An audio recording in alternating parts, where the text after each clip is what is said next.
Bom dia, pessoal, boa noite, boa tarde, dependendo da hora que você está assistindo aí. Meu nome é professor Luiz, sou professor do curso Enfio e hoje nós vamos falar um pouco sobre essa parte da geografia importante para cair no Enem. Então, vamos assistir a aula aí. Então, vamos lá, agora a gente vai falar um pouco sobre energia, uso da energia, as formas que a energia é utilizada na nossa sociedade atual, um pouco sobre os minérios e também sobre água. Esse último grande bloco dessa competência do Enem. Primeira coisa que a gente tem que conversar é sobre como a energia pode ser classificada. Então, nós costumamos dividir em dois blocos. O bloco das energias renováveis e o bloco das energias não renováveis. Como a gente pode ter esse conceito de renovabilidade? O que esse conceito traz para a gente? Ele tem uma relação muito forte com a nossa utilização da energia.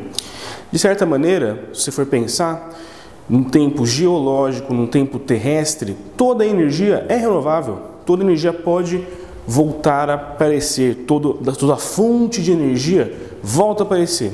Então esse conceito de renovabilidade tem a ver com a nossa utilização, como a sociedade trata da energia. Então, as renováveis são aquelas fontes de energia que dentro do tempo humano, enquanto nós estamos passando pela nossa sociedade, nós conseguimos enxergar as fontes reaparecendo. Então, são fontes que rapidamente reaparecem. Por exemplo, a energia hidrelétrica, vinda da água. Então, nós pegamos a água, colocamos elas em grandes comportas, fazemos com que os rios passem por essas comportas, gerem energia e a água continua passando por ali. Então, a água não é utilizada em si, é o movimento dela. Então a fonte de energia, a água, não está secando, não está acabando porque nós estamos utilizando essa movimentação dela. O outro, a biomassa, essa nós utilizamos, em geral, queimando ela. Biomassa é qualquer tipo de energia que você obtém de matéria orgânica em processo de combustão. Seja a lenha, por exemplo, que é a mais antiga fonte de energia, talvez, da Terra. E, por exemplo, hoje, nos últimos tempos, a cana-de-açúcar. Vamos falar um pouco mais sobre isso. Temos também as energias pouco utilizadas e que são quase aí inesgotáveis. A energia solar, a energia eólica, a energia das marés. A energia solar é considerada inesgotável. Enquanto o Sol estiver existindo aí, nós temos energia solar. Nós não consumimos o Sol, por isso que ela é considerada renovável. A energia eólica é a mesma coisa. O movimento da Terra, o movimento das mudanças de pressões no ar causa os ventos, que podem gerar energia através das grandes turbinas. E por último, a energia das marés. O movimento das marés, subida e descida, esse movimento pode ser utilizado. Não utilizamos a água em si. Então, essa é renovável. Pessoal, as energias não renováveis, as fontes de energia não renováveis são aquelas que, utilizando agora as fontes dessa energia, dificilmente elas vão voltar no tempo humano. É lógico, o petróleo, se nós acabarmos com as reservas de petróleo no nosso tempo, provavelmente daqui a alguns milhões de anos vai voltar a existir. Mas os milhões de anos não são o tempo humano. O tempo humano, centenas de anos, alguns, talvez, 1000 anos. Nesse tempo, se acabarmos com o petróleo, ele não volta. Por isso, essas são as energias não renováveis. O petróleo, a mais utilizada no mundo atualmente. O gás natural, derivado do petróleo, encontrado em geral junto com o petróleo. O carvão mineral e o urânio. Considerando que petróleo, gás natural e carvão são os chamados combustíveis fósseis. Aí é interessante. Como se formam os combustíveis fósseis? Em geral, matéria orgânica de tempos de milhares de anos atrás, que acaba se confinando em áreas de bacias sedimentares. Grande quantidade de sedimentos são colocados em cima dessa matéria orgânica, que vai ter uma transformação físico-química, bactérias vão atuando e, através do tempo, pressão, temperatura, de grande diferença na atuação dessas bactérias, faz com que gere-se o petróleo, o gás natural e o carvão. Então, os combustíveis fósseis são combustíveis orgânicos, formados aí através de muitos anos de compactação na bacia sedimentar. O urânio aí é um mineral muito utilizado e que tem a propriedade de ser radioativo. Essa radioatividade, no século XX, foi transformada em energia. É a fissão nuclear, a fusão nuclear e a fissão nuclear. Então, pessoal, essas são as classes de energia.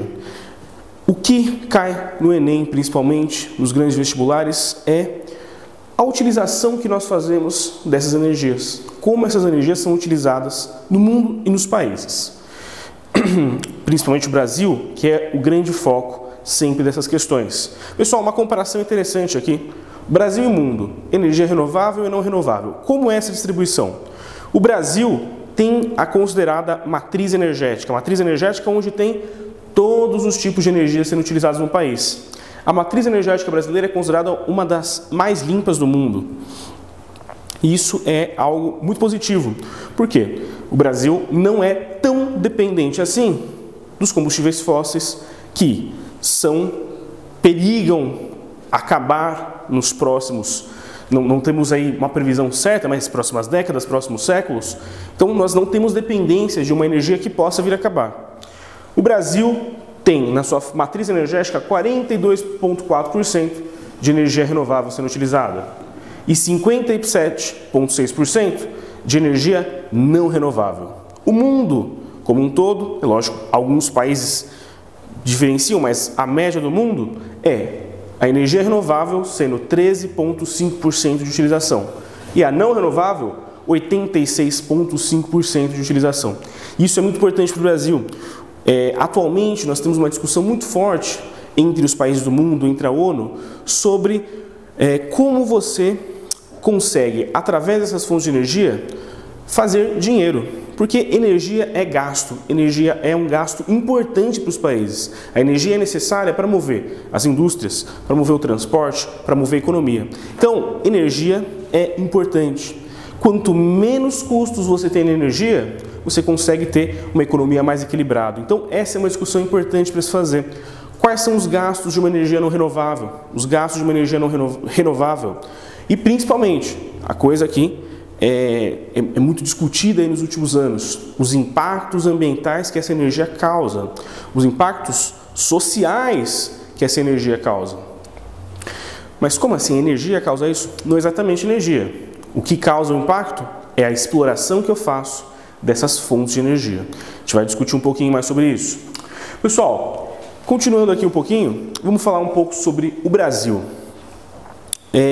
Uma das grandes fontes de pesquisa sobre como se é utilizada essa energia é o BEN, o Balanço Energético Nacional. Então, como o Enem gosta de tratar? Aqui vocês podem ver, tem vários números, várias tabelas. Porém, o Enem não pede para você decorar. Esses números aqui não é para se decorar, é difícil decorar esses números. Mas é importante saber como utilizar esses números. Então, vamos ver um pouquinho sobre como se utiliza esses números. Então, olha só, nós temos várias numerações aqui, como falei, não precisa decorar. Mas, como que eu posso utilizar? O Enem, em geral, gosta de dar questões em que aparecem números para você interpretar. Seja uma questão só da área de humanas ou uma questão que tenta integrar humanas com exatas. Ora, é importante você saber como ler uma tabela, como ler um gráfico, e em geral o Enem trata isso e pode trazer nessas questões sobre energia, sobre utilização das hidrelétricas no Brasil, todas essas questões de demografia, essas questões podem vir trazer números para você interpretar. Então vamos dar uma interpretada aqui nesse resultado do último bem lançado no Brasil, que foi o de 2013, que analisou os dados de 2012. Basicamente, nós temos aqui esses dois grandes blocos, o bloco das energias renováveis e o bloco das energias não renováveis, que, como já vimos, dá esse resultado aqui. Então, esse bloco todo das energias renováveis, o Brasil tem 42,4%. Dividido de que maneira? Em primeiro lugar, a mais utilizada é a cana-de-açúcar.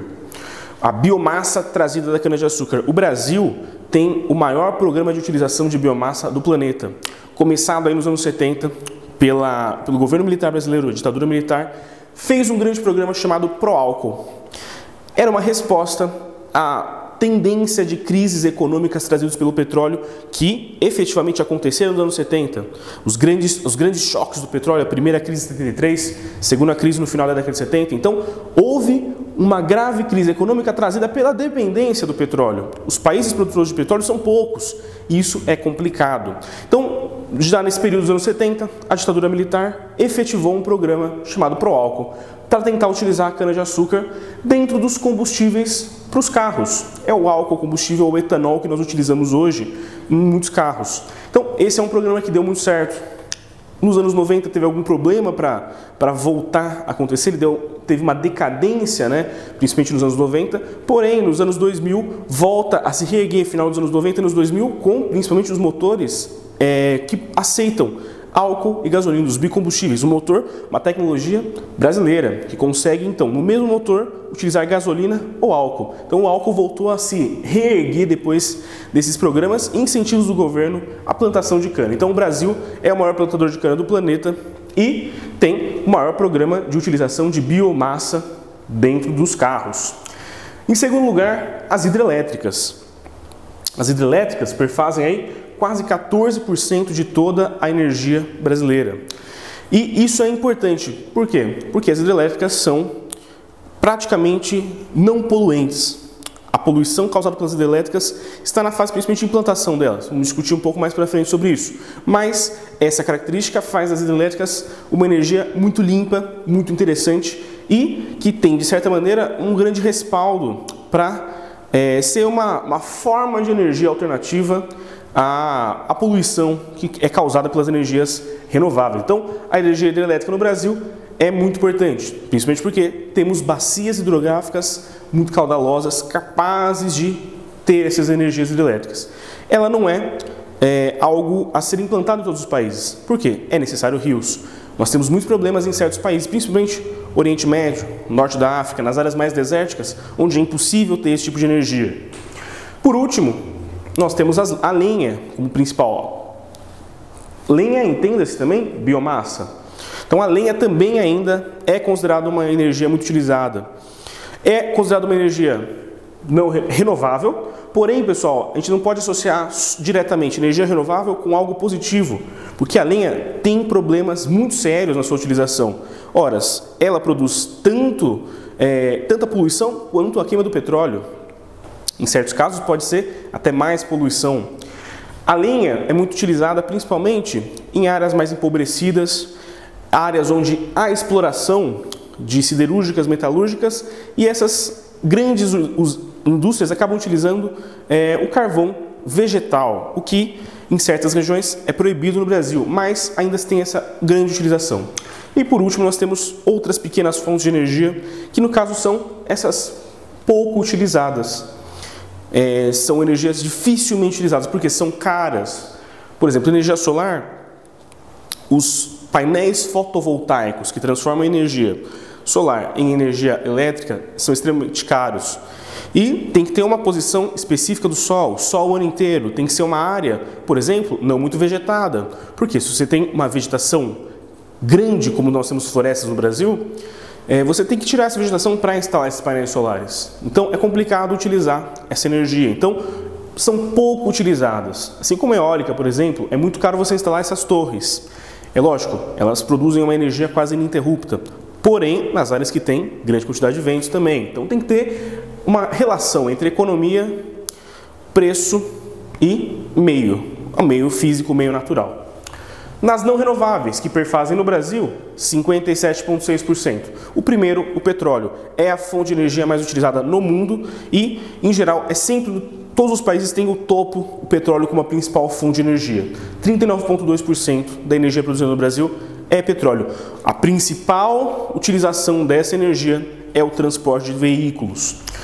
Considerando que o Brasil tem como transporte de carga o principal transporte dentro do nosso país é o rodoviário. Então, o transporte de carga no Brasil é rodoviário, ou seja, utiliza petróleo. Não utilizamos pouco, né, o transporte naval e o transporte de trens. Isso encarece muito a produção e faz com que o petróleo sempre fique no topo da utilização de energia. Em segundo lugar, temos o gás natural, que é muito utilizado pela indústria nacional. Principalmente esse gás vem importado da Bolívia. Nós temos uma relação comercial muito forte com a Bolívia para fornecer esse gás, embora nos últimos anos nós tenhamos descoberto grandes reservas de petróleo.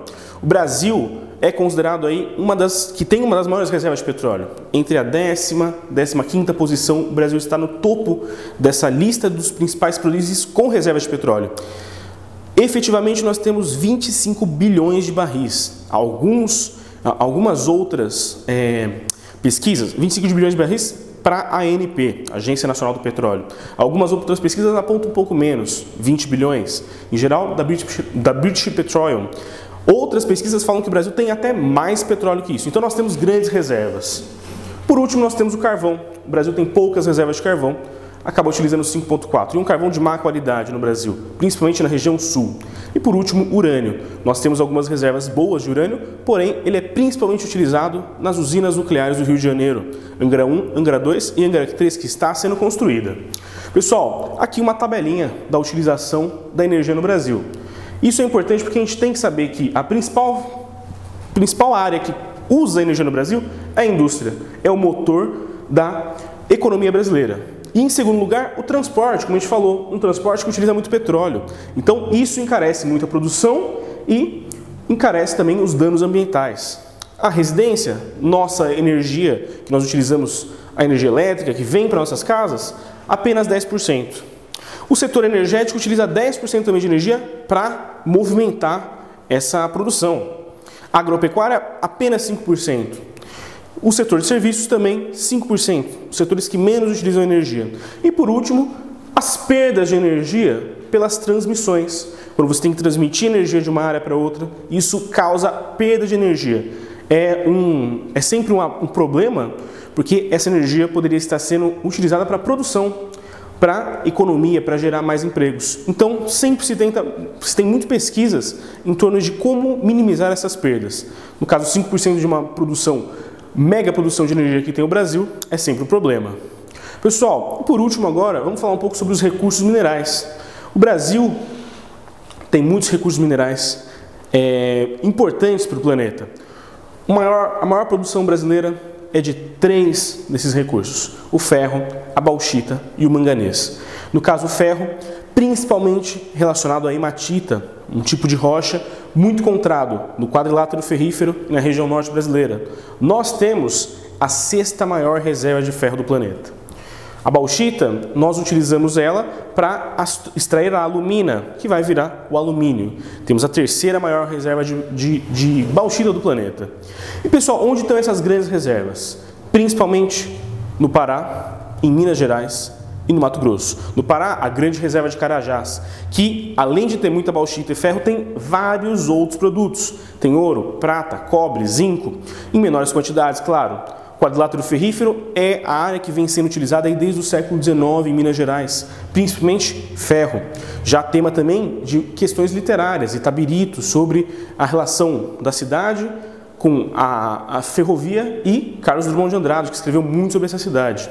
E o maciço do Urucum, em último lugar, em Mato Grosso do Sul, que tem um certo problema: como retirar esse ferro dali, essas produções minerais dali, e levar até os pontos de exportação e de utilização.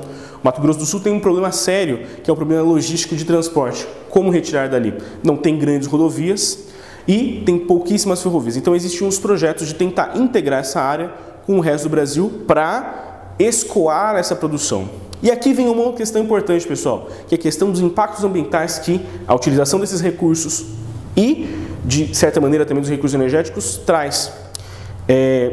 Casos extremos: Serra Pelada no Brasil, a produção do ouro. É extremamente violento a maneira como nós extraímos esses minérios da terra. Isso causa muitos problemas. Primeiro, para o meio ambiente. Em geral, você causa uma acidez maior, você pode utilizar metais pesados para composição química, para retirar esses minérios, e isso causa muitos problemas para a água. De certa maneira, isso pode vir a trazer grandes e graves consequências para os seres humanos. Então nós temos que tomar muito cuidado com como essas utilizações são feitas, quais são os impactos que causam no meio ambiente e nos seres humanos. Falamos sobre impactos ambientais, sobre problemas que levam à utilização do homem pelo meio ambiente. Vamos falar sobre outra área também problemática: as questões dos recursos hídricos, como nós nos relacionamos com a água, com esse grande recurso hídrico. Nós citamos o caso das hidrelétricas, agora a gente vai esmiuçar um pouco mais sobre essa questão, os impactos ambientais, os problemas que isso causa para o meio ambiente, para o homem. Os recursos hídricos, pessoal, a gente pode dizer que, principalmente no Brasil, é o caso dos rios. Temos pouquíssimos lagos importantes no Brasil. A maior parte dos rios brasileiros, na verdade todos os rios brasileiros, são de drenagem exorreica. Lembrando isso, exorreica são aqueles rios que desaguam no mar ou desaguam em outros rios que vão cair no mar. Os rios endorreicos são aqueles rios que desaguam dentro do continente, ou seja, em grandes lagos. Não temos essa situação no Brasil, muito comum na Ásia, na África, a área do Mar de Aral, que na verdade é um grande lago, o Lago Vitória, são grandes lagos então que têm rios endorreicos. O Brasil tem rios exorreicos e nós classificamos eles com dois tipos de utilização principalmente. Os rios de planalto e os rios de planície. Pessoal, os rios de planalto, na verdade, essa é uma questão importante. Não é que o rio é só de planalto ou só de planície, é aonde o rio está passando. O rio às vezes passa por um planalto e passa por uma planície, o mesmo rio. Porém, enquanto ele está no planalto, ele tem uma forma de se utilizar. Quando ele está na planície, outra utilização. Então isso é importante a gente definir. O mesmo rio passa pelas duas áreas geomorfológicas. Quando ele está no planalto, uma área em geral irregular, existe grandes problemas para utilizar para navegação esse rio. Esse rio pode ser muito bem utilizado para as hidrelétricas. Por quê? Você tem grandes morros próximos que podem fazer com que a água seja comportada quando você faz uma barragem. Às vezes eles podem ser utilizados também para navegação, mas por causa da grande quantidade de curvas ou a possibilidade dos rios terem uma calha mais curta, a mudança muito brusca no padrão morfológico dos rios faz com que a navegação seja muito dificultada. Já os rios de planície têm a navegação facilitada. Eles são retilíneos, são planificados, apesar de terem muitos meandros, principalmente na Amazônia. Esses meandros, em geral, são bem navegáveis. Os rios principais têm uma navegabilidade muito facilitada. Porém, esses são rios de difícil acesso para a construção de hidrelétricas, porque quando você faz uma barragem, a inundação, em geral, inunda uma área muito grande, porque é uma área muito plana. Então, essas são duas importantes utilizações dos rios. Podemos utilizar esses dois rios para o transporte, para a energia, para a alimentação. Transporte e energia, vimos agora, planalto e planície. Alimentação, pensamos de maneira geral. Os rios são fonte de alimento para muitas áreas brasileiras.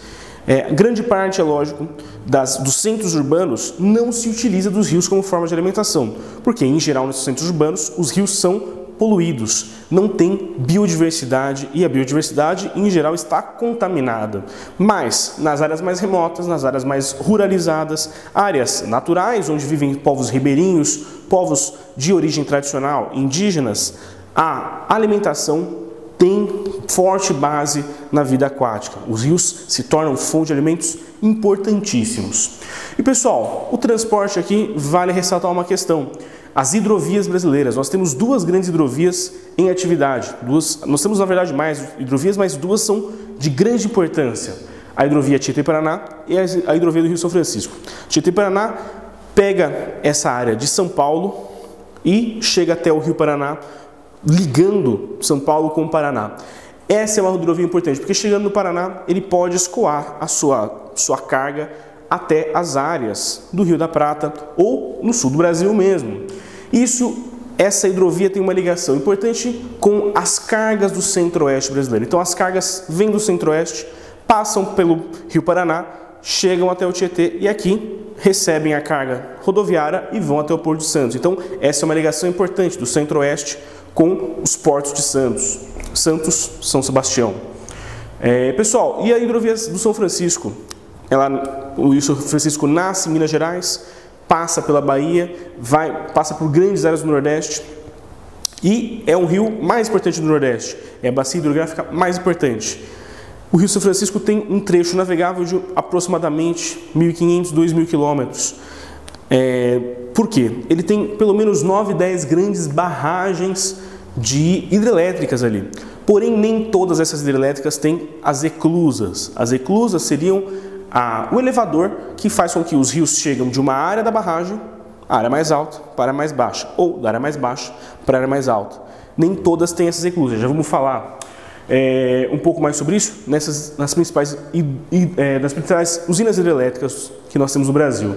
Então, o Rio São Francisco tem um trecho navegável importante, de quase 2.000 quilômetros, entre Minas Gerais e a Bahia. Pessoal, agora vamos falar um pouco sobre a bacia hidrográfica, como se configura uma bacia hidrográfica. A bacia hidrográfica, nós delimitamos ela de acordo com a configuração da morfologia dos rios. Nós pegamos um ponto, em geral, a área em que o rio está desaguando no mar, e delimitamos toda a área em que existe influência de outros rios jogando água nele. Os rios que jogam água nesse rio principal, nesse ponto final, são chamados rios afluentes. Esse rio principal é sempre o maior rio, o rio que tem a maior extensão. Como eu defino essa bacia hidrográfica? Ela tem pontos importantes. Pontos importantes: nascentes. Todas essas áreas em que surgem os cursos de água são chamadas de nascentes. Como a gente já falou, a área em que o rio deságua pode ser em outro rio, mas nesse caso, da definição das grandes bacias hidrográficas, quando ele deságua no mar, nós chamamos de foz, ou o ponto jusante, e nas nascentes os pontos montantes. Montantes, então, é sempre as áreas mais altas, onde tem as nascentes. Jusante são sempre as áreas mais baixas, onde o rio vai desaguar. Além disso, pessoal, é importante que a área em que nós delimitamos essa bacia hidrográfica também é chamada de divisor de águas. Por que divisor de águas? Porque, em geral, são as áreas mais altas do relevo. Então, nós imaginamos áreas mais altas, dentro delas cai essa grande quantidade de águas, que são os rios que vão para sua foz. Nessa divisor de águas, para o outro lado, para cá e para cá, nós temos outras bacias hidrográficas. Então essa é a ideia. As áreas mais altas do relevo dividem as bacias hidrográficas. As grandes bacias hidrográficas brasileiras, ou nós podemos também verificar elas como microbacias, as pequenas bacias. Dentro das grandes bacias, eu posso dividir em subbacias, as microbacias hidrográficas. Então, pessoal, essa é a configuração geral de uma bacia. As nascentes, os pontos onde surgem os rios. A foz, onde o rio deságua. O divisor de águas, a limitação dessa bacia. Os afluentes, os rios que chegam para os rios principais. Pessoal, isso é a configuração morfológica. Uma coisa importante aqui é que a foz pode ter dois tipos. Uma foz muito conhecida é a foz do rio em delta, quando ela forma um triângulo. O rio deságua de maneira aberta. Formando um triângulo, forma a letra delta grega, se denomina dessa maneira a foz do rio em delta. Muito conhecido no Egito Antigo. Desde aí da antiguidade nós temos aí a ocupação do delta do Nilo por grandes cidades, uma área muito fértil. E tem também, por exemplo, o delta do Mississippi nos Estados Unidos. São os dois deltas mais famosos que nós temos aí como das grandes bacias hidrográficas do planeta. Outra forma de foz é a foz em estuário, quando as águas dos rios e do mar vão se misturando aos poucos, formando uma água muito salobra. É uma área de grande quantidade de matéria orgânica, forma aí uma explosão de vida enorme nessas áreas. Em geral, áreas onde tem uma alta reprodução de peixes, de crustáceos, uma forma de vida marinha muito importante. No Brasil, em geral, essas áreas de estuários formam os mangues, dos ecossistemas mais importantes que nós temos no Brasil e um dos mais ameaçados. Por quê? A maior parte da urbanização brasileira está nessa área litorânea, nessa área de estuário da foz das bacias hidrográficas. Beleza sobre isso, pessoal? Continuando o assunto, nós vamos falar um pouco sobre as hidrelétricas especificamente. Então, pessoal, vamos falar um pouco sobre as hidrelétricas no Brasil. Pessoal, nós temos um potencial hidrelétrico instalado no Brasil de cerca de 260 gigawatts. Esse potencial é distribuído por várias bacias hidrelétricas. O Brasil tem usinas instaladas em quase todas as suas regiões, em praticamente todas as suas bacias hidrográficas, tirando as bacias hidrográficas litorâneas, que muitas vezes não têm rios tão caudalosos. Essas bacias hidrográficas litorâneas, na verdade, são bacias hidrográficas de de compilação, né? Você tem vários pequenos rios que correm direto no mar, sem formar uma grande bacia.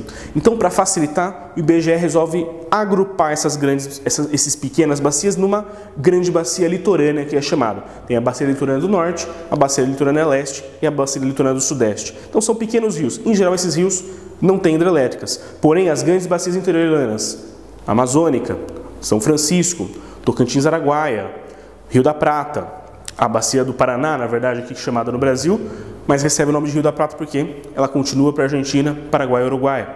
Então, essas bacias grandes, todas têm grandes usinas hidrelétricas.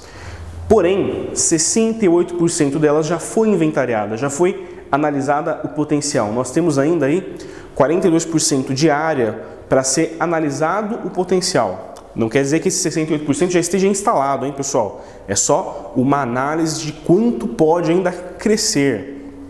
Então, essa área de 42% que não sabemos está a sua maior parte no norte do Brasil. Pelo menos 70% desse inventário falta ser feito no norte brasileiro. Pessoal, principais usinas brasileiras: Itaipu, Tucuruí, Ilha Solteira, Xingó e Paulo Afonso. Itaipu fica aí no Rio Paraná, uma usina binacional entre Brasil e Paraguai, a principal usina do Brasil e considerada a maior produtora de energia do planeta. Tem um potencial de produção de energia de 14 mil megawatts. É a maior usina produtora do planeta. A segunda maior usina em instalação do planeta. A primeira é a de Três Gargantas, na China. É interessante que essa usina binacional, 95% dela é do Brasil, 5% do Paraguai. 95% da energia vem para nós, 5% para eles. Porém, eles não utilizam toda essa energia e vendem cerca de 2% dessa energia para nós de volta, que foi até um motivo de problemas diplomáticos entre Brasil e Paraguai nos últimos anos, pelo menos aí após a entrada do Fernando Lugo em 2008, quando o Lula e o Lugo fizeram alguns acordos para ajustar os preços e elevar esses preços, essas taxas que estavam defasadas. Então, é uma questão interessante, uma questão geopolítica e estratégica, porque não é totalmente nossa possessão essa usina. Tucuruí, a segunda maior usina, região norte, 8.370 megawatts de potência instalada nela. É a principal usina atualmente na região norte. Já vamos falar um pouco sobre as próximas. Ilha Solteira, no Rio Tietê, 3.444 megawatts instalados. Essas duas últimas, Xingó e Paulo Afonso IV, são duas usinas do Rio São Francisco. Só que elas não fazem parte da hidrovia. Por quê? São as duas usinas que acabam a hidrovia, porque elas não têm eclusas. Não sabe se foi um erro de projeto ou foi intencional, mas a questão é que a hidrovia do São Francisco não consegue chegar até o Oceano Atlântico por culpa dessas duas, que não têm essas eclusas. Xingó, 2.462 e Paulo Afonso IV, 2.338 megawatts instalados. Pessoal, é interessante essas duas usinas porque elas são consideradas aí grandes acertos na relação entre o homem e o meio. Por exemplo, a usina de Xingó ela é instalada num grande cânion, numa área de cânion do São Francisco, ou seja, as paredes que estão ao redor do rio servem de comporta e são paredes rochosas, ou seja, a área inundada para formar essa bacia, ela é minimamente de impacto ambiental. O impacto ambiental na área é mínima, porque ela simplesmente elevou para a área de rochas. Então, pouco impacto teve na área de destruição ou desmatamento. Então, é interessante esses dois casos. Já falamos sobre essa questão de Itaipu. Vamos falar um pouco sobre as usinas que estão em construção. Nós temos atualmente no Brasil 3 usinas em construção agora em 2013. Belo Monte, Santo Antônio e Jirau. E temos duas usinas projetadas no Rio Tapajós. Com certeza, Belo Monte é a principal usina que está na onda da polêmica.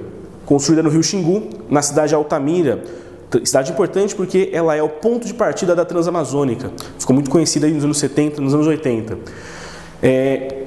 Belo Monte que entra num grande problema porque ela tem uma potência instalada muito forte, 11.233. Porém, períodos de seca muito forte nessa região também. Então, a variação do nível do rio é muito grande. Então, alguns especialistas apontam que, na verdade, em certos períodos, ela vai produzir só 4.500 megawatts. Então, existem muitas polêmicas em torno da construção de Belo Monte. Os ambientalistas criticam fortemente os impactos ambientais trazidos por ela. Pessoal, os impactos ambientais trazidos pelas usinas são principalmente as inundações. Na hora que você constrói uma barragem, uma grande área é inundada. Essas grandes áreas, por exemplo, no Lago de Itaipu foi de 1.350 km². Belo Monte está um pouco acima de 2.000 km² de inundação. Uma área que podem ter povos ribeirinhos, indígenas, além de ser áreas no norte do Brasil extremamente bem preservadas. Essa grande inundação destrói todo esse ecossistema. É a grande discussão atual: desenvolvimentismo capitalista e proteção ambiental. Como fazer para juntar essas duas questões? São questões sociais, questões políticas importantes que estão na onda do debate. Então, esse é um caso típico desse embate de duas visões. Uma visão desenvolvimentista capitalista tradicional e uma visão de pelo menos aí de um projeto político alternativo, de discussões aí, partidos extremamente, vamos dizer assim, protetores do meio ambiente, né? Uma visão de proteção ao meio ambiente. Essas duas visões, capitalistas e protecionistas, entram em confronto em Belo Monte. Então, existem muitas críticas, muitos problemas, muitos protestos contra essa construção. Porém, vendo do lado capitalista, ela tem uma função importante, que é a produção de energia. Vendo do lado ambientalista, ela é um grande monstro no meio desse mar de floresta. Pessoal, as duas outras usinas, Santo Antônio Geral, são do Rio Madeira, no estado de Rondônia. Tem aí por volta de 3.665 megawatts e 3.300 em geral. É interessante que, quando secaram um pedaço do Rio Madeira, fizeram um desvio de um pedaço para construção, encontraram aí espécies novas vivendo no lodo, né? na parte inferior do rio, no leito do rio, que acabaram ficando quando o rio foi desviado. Então, essa é uma questão importante, um problema importante. A quantidade de espécies que nós não conhecemos e que podem ser mortas por causa dos impactos ambientais. Pessoal, e aqui nós vamos falar sobre um pequeno impacto ambiental que se tornou um grande impacto ambiental. Essa discussão sobre a relação de inundação com a produção de energia, com a preservação ambiental, fica muito claro num caso brasileiro, o caso Balbinas. A usina de Balbinas foi construída em Presidente Figueiredo, uma cidade próxima a Manaus, no estado do Amazonas. Balbinas foi construída aí entre 86 e 89. Tem uma potência instalada de 250 megawatts. Pessoal, compara um pouquinho com Itaipu. Tem 14.000 megawatts. Balbinas tem 250 megawatts. Porém, olha o tamanho do lago que foi feito em Balbina, 2.360 quilômetros. É um lago um pouco menor do que o lago de Tucuruí, porém não consegue produzir nem 10% do que Tucuruí produz. Então, Balbinas foi considerado um grande caso de um desastre ambiental, onde você inundou uma área gigantesca para não ter uma resposta energética suficiente nem dentro dessa visão capitalista. Então, houve uma crítica muito forte na época, e até hoje essa crítica é feita. Por que esse lago tão grande está lá, inundando uma área que poderia ser de floresta? Inclusive, esse é um caso importante. Quando é feita essa inundação, tem que cortar a floresta antes da inundação. Por quê? Quando inunda, essas matas produzem aí muitos gases tóxicos durante a decomposição delas dentro da água, o que faz com que haja uma acidificação muito grande dos lagos, uma produção de elementos químicos que causam a morte da biodiversidade. Hoje já existe mais um equilíbrio ecológico maior nesse lago, mas nos 5, 6 anos em que foi construído, houve uma mortalidade enorme de todos os peixes dessa região. Hoje já está um equilíbrio maior, mas isso é um caso a se pensar. Qual é a importância de nós construirmos essas usinas que vão matar a biodiversidade e não produzir tanta energia? Obrigado por terem assistido a aula hoje aí, pessoal. Continuem assistindo as outras aulas que tem no portal. Cliquem nos links que estão por aí e continue assistindo, porque isso é importante. Estudar para chegar no seu objetivo. Falou!